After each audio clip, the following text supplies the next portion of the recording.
Thank you, Governor Davis, for those kind remarks.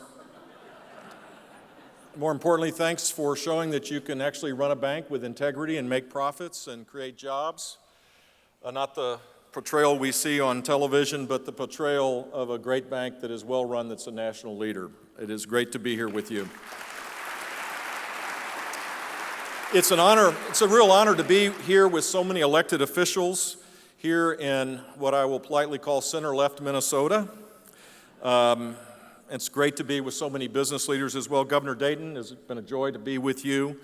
Governor, I will try to make my remarks as nonpartisan and non-political as possible. I'm sure that warms your collective heart. I didn't say collectivist heart. See, show you how nonpartisan I am. But before I begin my remarks, I want to pay tribute to the Hiawatha Leadership Academy, its executive director, its teachers, and its students. I think they're out there still. They're wearing these yellow, there they are again. The light just shows up. I want to tell you guys,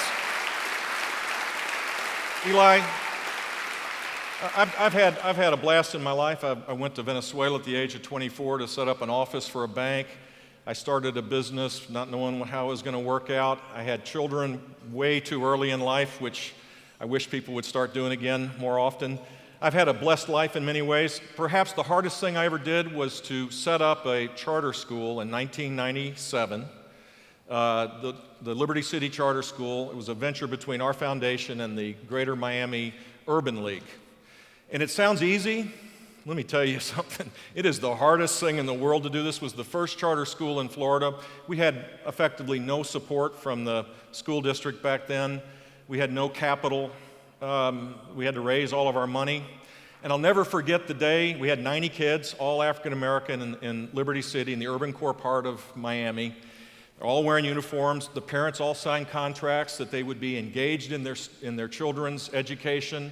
It was moving in every way. And on the Saturday when we were cleaning the floor in our cafeteria so that it could open up, school could open up on Monday, it dawned on me we didn't have an American flag to do the Pledge of Allegiance outside of our little school. And so for the first time, I have to admit, I learned how to make cement, ready-made cement.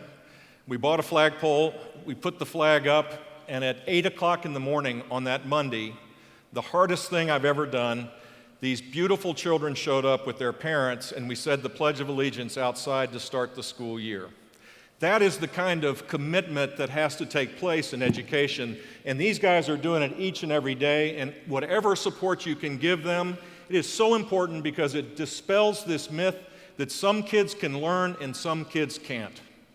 I get nauseous when I hear that all the time, and I hope you do as well. And I hope there's a sense of urgency to hold up high the examples of excellence that exist in this community.